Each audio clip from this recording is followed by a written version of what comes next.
Bahas soal Korea Selatan, tapi dari sisi lain, saudara. Kita akan bahas soal investasi Korea Selatan ke Indonesia. Jadi kalau tadi beritanya soal K-pop, tidak hanya K-pop atau K-drama yang booming di Indonesia, tapi K-invest juga ikut booming saat ini di Indonesia, saudara. Bahkan Korea Selatan saat ini menduduki posisi 3 besar investor. Posisi Korea Selatan saat ini di nomor 3 ini menggeser posisi Jepang dan juga Hong Kong yang selama ini menduduki posisi ketiga. Nah, tidak hanya investasi, Anda lihat angkanya 851,1 juta dolar, sementara di posisi 1 dan 2 masih diduduki Singapura 2,6 miliar dolar dan juga Tiongkok di angka 1 miliar dolar. Tidak hanya investasi di bidang perdagangan selama kuartal 1, perdagangan antara Indonesia dan juga Korea Selatan ini naik 16,2% dibandingkan kuartal yang sama di tahun lalu. Padahal sebenarnya lagi pandemi. Ekspor Indonesia juga naik, saudara, sekitar 7,9% untuk kuartal pertama di tahun ini.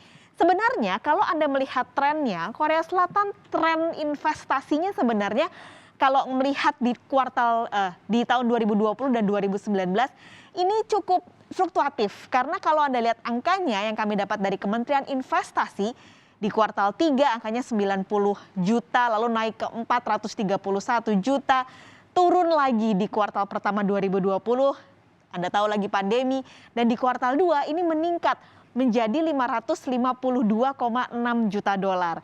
Angkanya berarti kalau Anda lihat bandingkan dengan yang kemarin, yang data terakhir, kenaikannya cukup signifikan, 300 juta dolaran dalam periode 1 tahun, berarti dari kuartal 2 2020 ke kuartal 1 2020.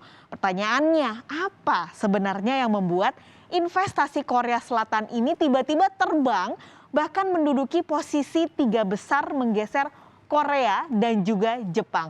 Jadi yang sangat signifikan, yang paling besar konsumsi atau kontribusinya adalah investasi dari industri mobil listrik dan juga ekosistemnya, saudara.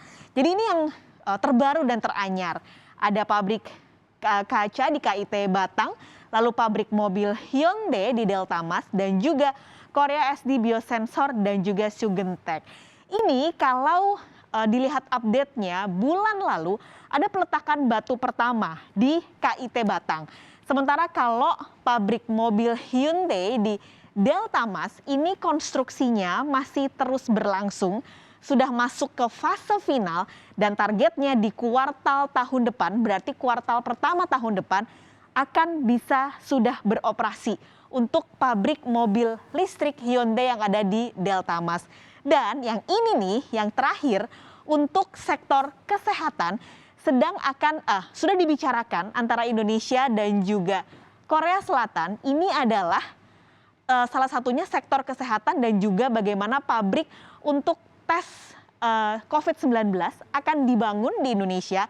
Kalau ini jadi, tentunya akan membantu sekali untuk tracing di Indonesia, terutama alat tes COVID yang saat ini masih cukup mahal. Nah, ini sedang dibicarakan dan harapannya tentu bisa semakin cepat proses pembangunannya di sektor kesehatan untuk Korea SD Biosensor dan juga Sugentech. Nah, untuk memperkuat investasi antara kedua negara yang semakin kuat di 3 besar Korea Selatan, ada kesepakatan antara Indonesia dan Korea Selatan, yaitu IKCPA. Nah, kerjasama perdagangan kedua negara ini sudah diratifikasi melalui Perjanjian Kemitraan Ekonomi Komprehensif Indonesia-Korea Selatan.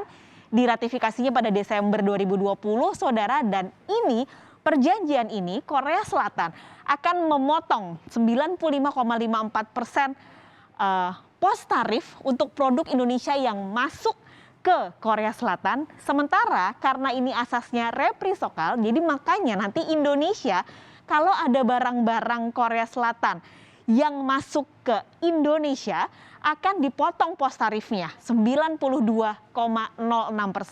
Karena sekali lagi ini asasnya resiprokal. Jadi akan ada sama-sama yang menguntungkan antara kedua pihak. Tapi sekali lagi saudara, karena sifatnya yang resiprokal, maka harapannya tentunya tidak hanya barang Korea Selatan yang membanjiri Indonesia.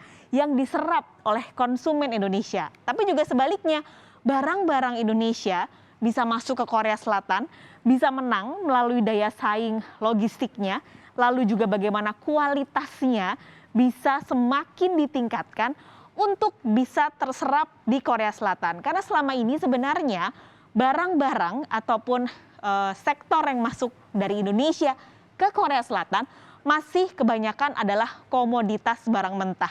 Jadi kalau nanti ini semakin kuat, harapannya sekali lagi adalah adanya barang-barang yang bukan hanya komoditas barang mentah yang bisa akhirnya masuk ke Korea Selatan dan diserap oleh Korea Selatan.